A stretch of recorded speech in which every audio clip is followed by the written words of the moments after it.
In just a moment, X-1. But first, here's an important date to remember.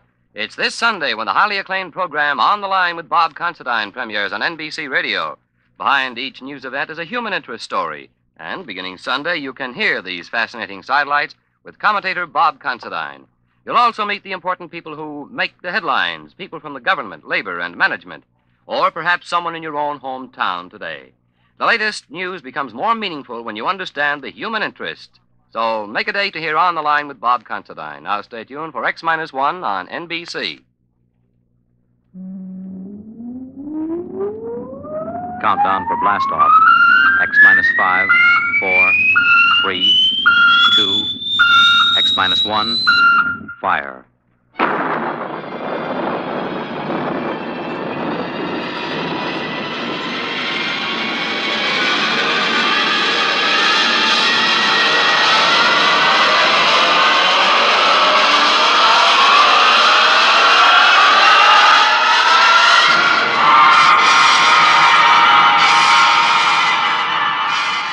From the far horizons of the unknown come transcribed tales of new dimensions in time and space. These are stories of the future, adventures in which you'll live in a million, could be years, on 1,000 maybe worlds.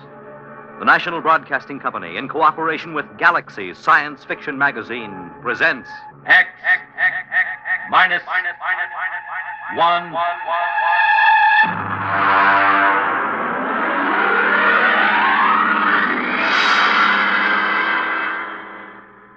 Tonight, The Old Die Rich by H.L. Gold.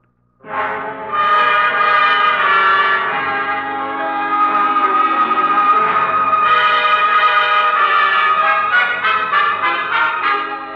uniformed cop at the door told me to get lost.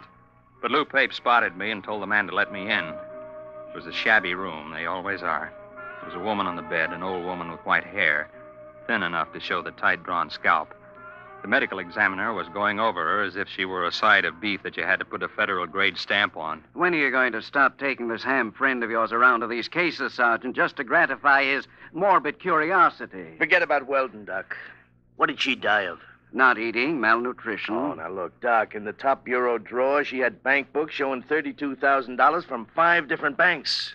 Now, she had the price of a meal. Malnutrition induced by senile psychosis. They starve because they're less afraid of death than digging into their savings. I don't know, Doc. It doesn't feel right to me. Listen, Weldon, just because you get up on a stage or on some half-baked television show and make believe you're 70 years old doesn't qualify you as an expert on gerontology. Maybe not, Doc.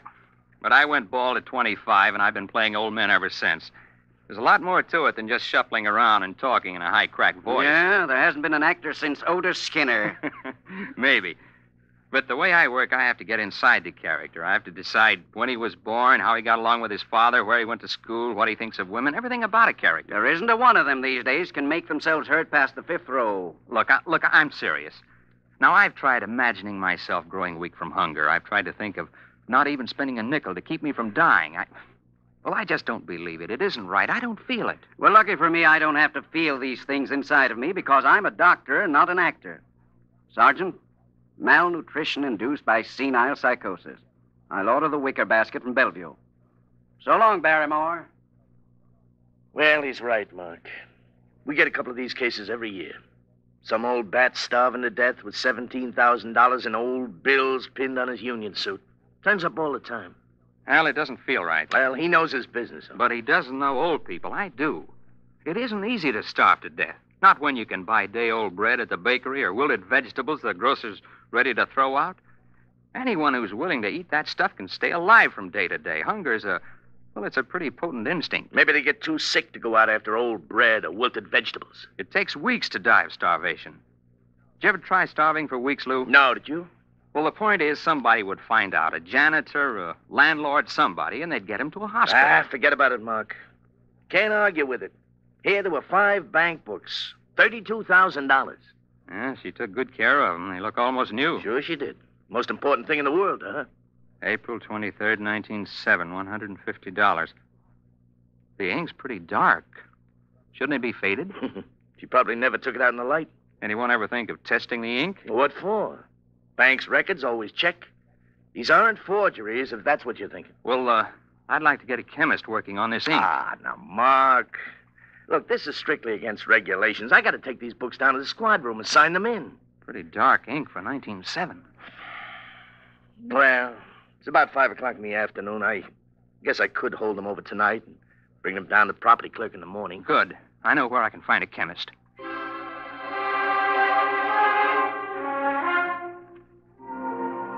Mr. Weldon, there's no doubt of it. The ink sample is typical of inks used 50 years ago. 1907 would be about right. There, you see, Weldon?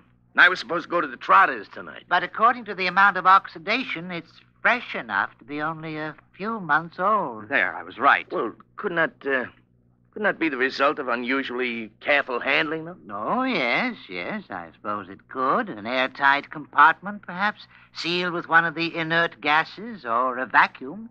That might account for the lack of normal aging. Lou, you can't keep inert gases in a top bureau drawer in a fourth-floor walk-up.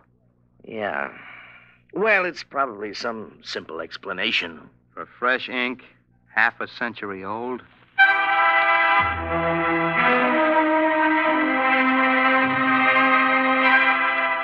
I've been going out on these cases for about a year.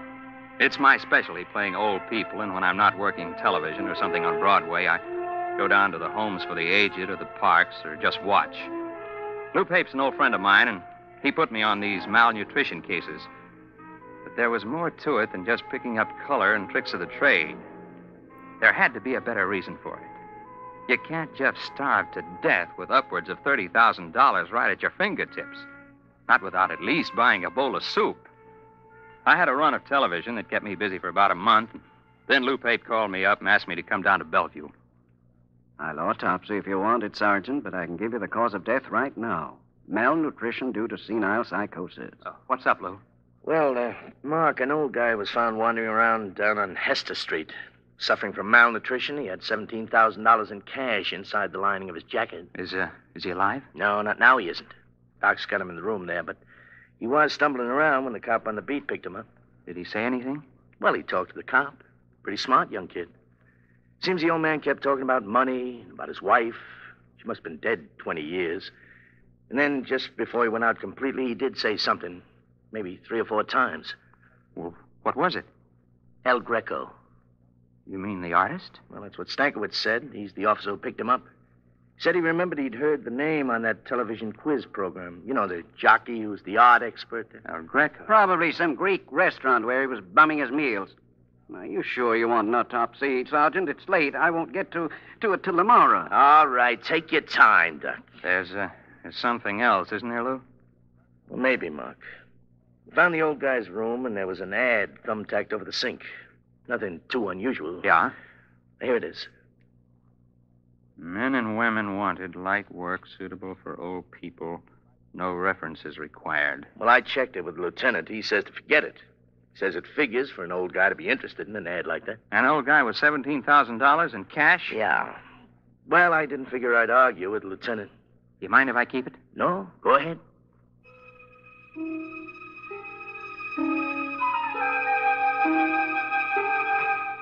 It was an old brownstone house in the East 80s. I got in line with the rest of the applicants. My face was lined with collodion wrinkles, and I wore an antique shiny suit and run-down shoes. It was a good makeup job. I looked more authentic than the rest of the old-timers who were waiting for the interview. I finally came up to where a woman was asking the questions. Name? Kernet. Louis Kernet.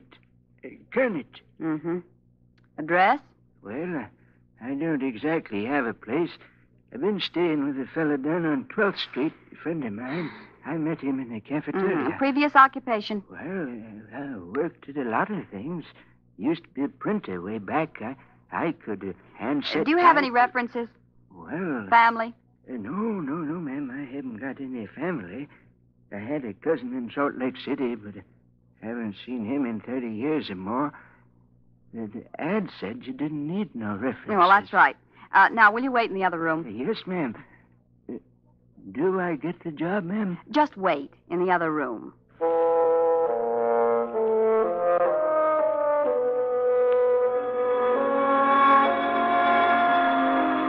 I shuffled into the other room and sat down to wait.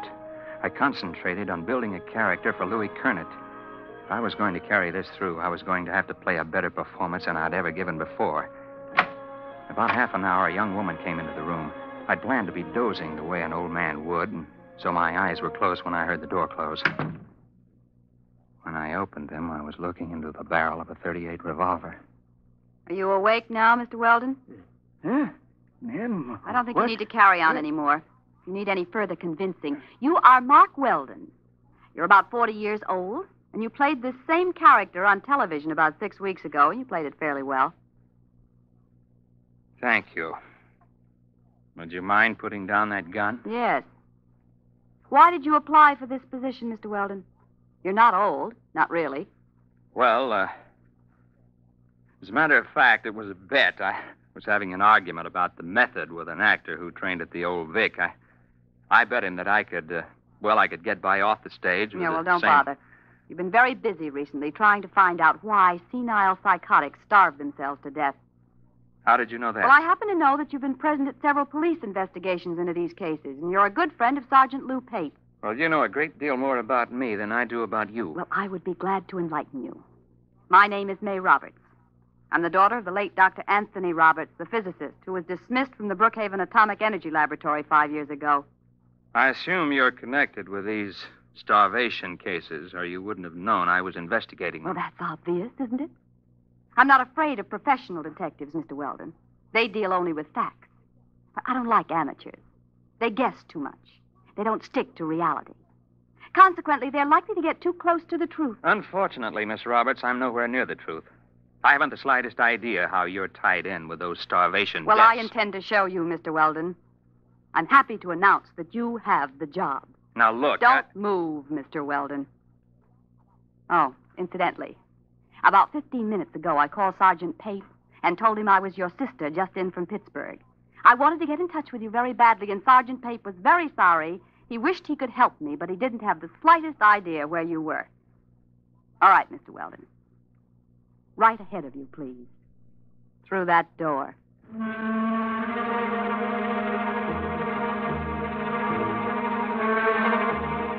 She didn't look like the kind of girl who would forget to hold the gun on me as I went down the hall. So that's all I did, just go down the hall. I climbed up to the 4th floor to a large room. There was a maze of electrical equipment bolted down, tubes and wires and dials. In the middle of the room was a wire mesh cage. She kept that gun on me steady as a rock. She began to set readings on the dials and flip switches on the control panel. It'll take about 5 minutes for the field to build up, Mr. Weldon. Please get in the cathode area. You mean that wire cage? Go ahead. All right.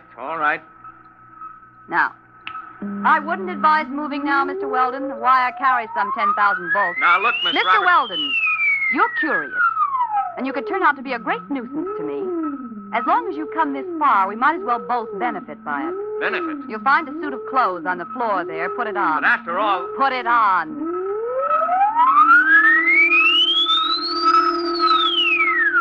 I didn't know whether she was bluffing about the electric charge.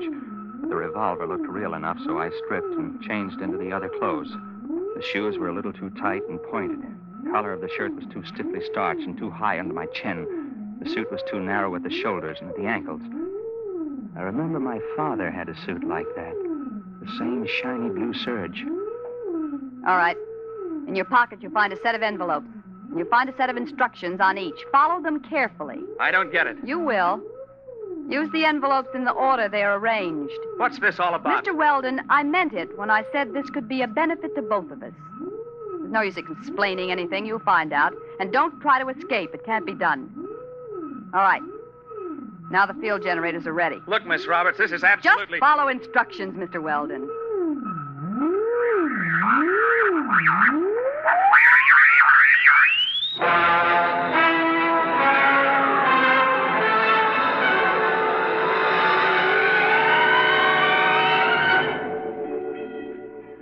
I blinked. I was standing outside a bank on a sunny day in spring. I stared at the people passing by. They were dressed like the characters in a 1930 movie. The women wore long dresses and flower pot hats. The men had hard straw hats, suits with narrow shoulders. Cars were square with flat radiators in the front. There was a trolley car passing by, and Suddenly, I realized that the last trolley car stopped running in Manhattan years ago. I tried to figure it out. It was New York, all right. I recognized some of the buildings. First, I figured it must have been hypnosis. And then I looked at the first of the envelopes in my pocket. I read it and walked into the bank. Yes, sir. Our Mr. Golden tells me that you wish to open an account. Yes, that's right. Uh-huh. Well, we're very happy to have a new depositor. Very happy indeed. Of course, you realize the institution is in sound condition, very sound. You needn't worry about all those rumors in this bank. No, sir. Solid. Oh, that's good. All right, now then, name? Mark Weldon. You have no address in the city at present? No. And you're depositing $150. That's right. All righty. I'll just check the slip here. $150, right. And the date, May 15th, of course, 1931. 31? The Depression. Oh, now, Mr. Weldon, this is a very good year for business. This temporary recession is bound to abate. Sound banking policies will see us through. It's just around the corner, you know. What is? Prosperity. All right, Mr. Weldon, we're very happy to have your account.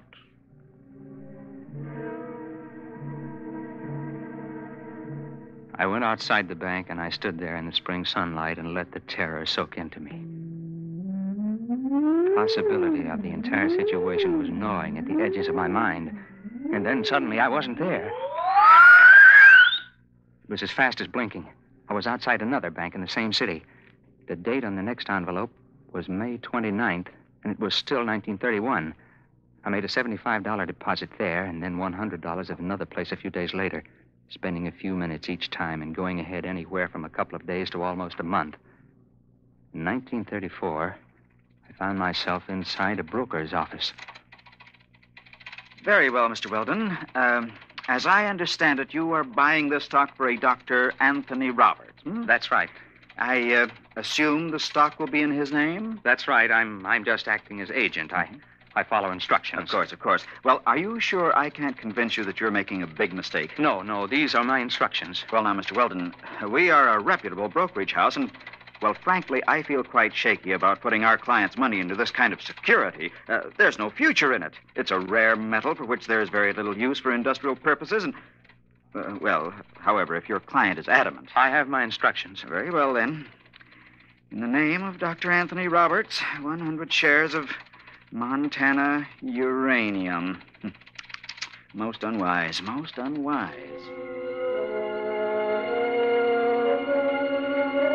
It went that way about 50-50. I'd deposit money in my own name in various banks at other times.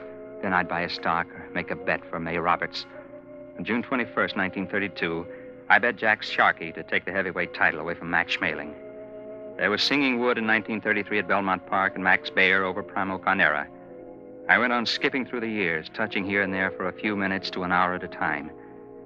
It was in early October 1938, about 5 hours after I'd left May Roberts' house, before I realized what she had me doing. It was making deposits and winning sure bets, just as those senile psychotics had done. The ink on their bank book seemed fresh because it was fresh. It wasn't given a chance to oxidize. At the rate I was going, I'd be back at my own time in a few hours with $15,000 compound interest in cash.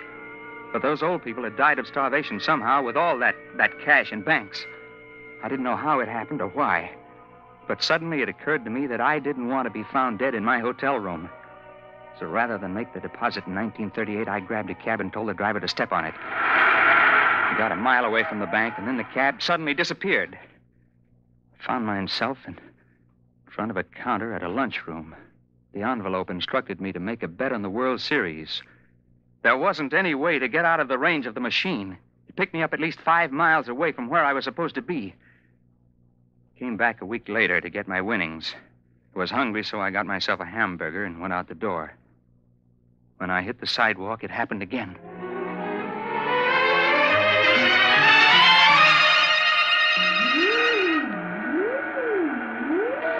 Don't touch the cage yet, Mr. Weldon. I'll have to clear the charge. Hey, what happened to my hamburger? What? The hamburger. I had it here. It's gone. I'm hungry. I'll get you something to eat, Mr. Weldon, before your next trip.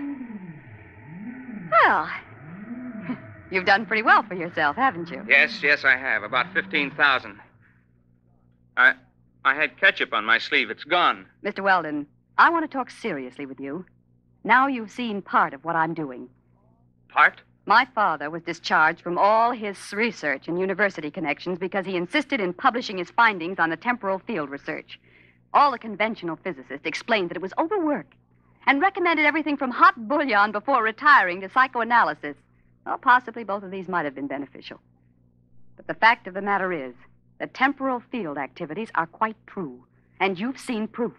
Well, I suppose I have. So it seemed just a question of money, although obviously I can get all I need now.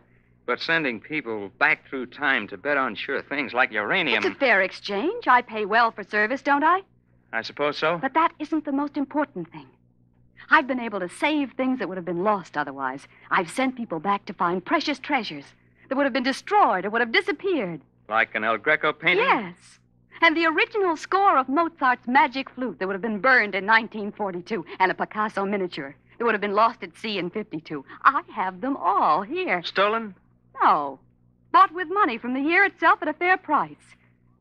Well, Mr. Weldon, I sent you back because I've needed someone to work with me on a regular basis. Someone who's faster and more alert than the old people I've hired till now. Why old people? It's a function of the field. You can't send somebody back to a year in which they didn't exist at all.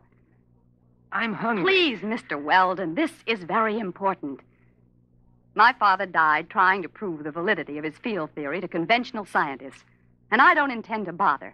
We can become the most powerful people in the world. I don't feel very powerful now. You haven't got a sandwich hanging around. I want to make you an offer, Mr. Weldon.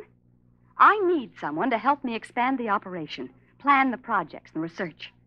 I chose you because I was afraid that you might hit on the truth by yourself. Can I come out of this cage Be careful. now? Don't touch the contacts. The field reacts on a random factor for at least an hour after it's cut off. I'll be careful. Tell me, Miss Roberts, why haven't you been able to go back to the time that your father was alive and bring him back before he died? Dead tissue can't be transported. We tried it with mice and rabbits from a laboratory in 1941, and they just disappeared. Like my hamburger. Mr. Weldon, I assume that you're interested and that we can make our plans without using this revolver. I hope so. $15,000 is a lot of money.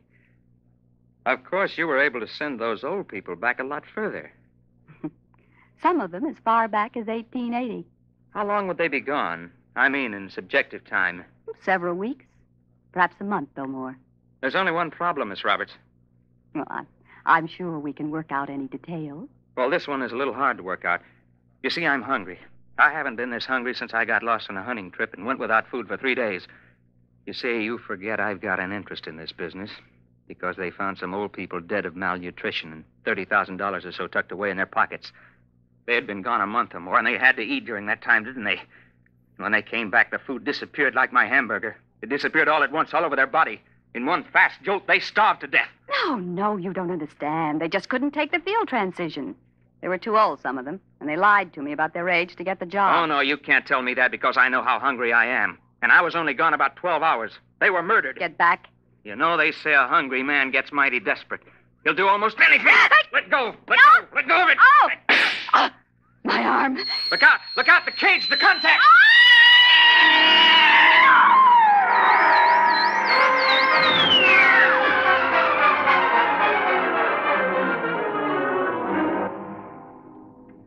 She fell into that cage and disappeared before she hit the ground. I didn't know what happened. I know she said the field worked in a random factor, whatever that meant. I called Lou Peyton. He came to the house just after the fire started. Something went in the control panel, and it turned out to be a 4-alarm fire before they got it under control.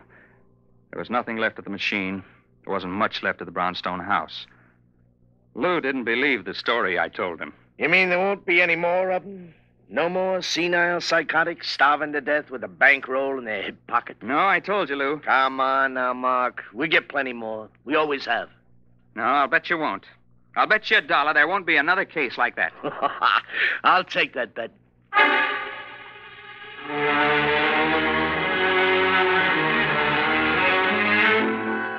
I lost the bet. There was one more case, and perhaps it was the strangest one. A woman was found wandering in Bryant Park just before she died of acute starvation. One strange thing was she was young, not more than 30. And the other was she had $17,000 stuffed in her pocketbook and a bullet wound in her arm. the medical examiner said was at least 2 months old. I guess that's what she meant by the random factor.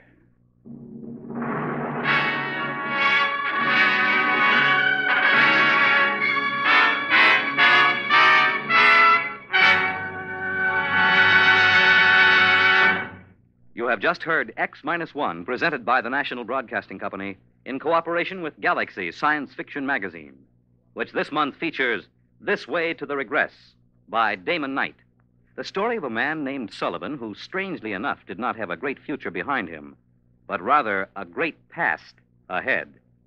Galaxy Magazine on your newsstand today.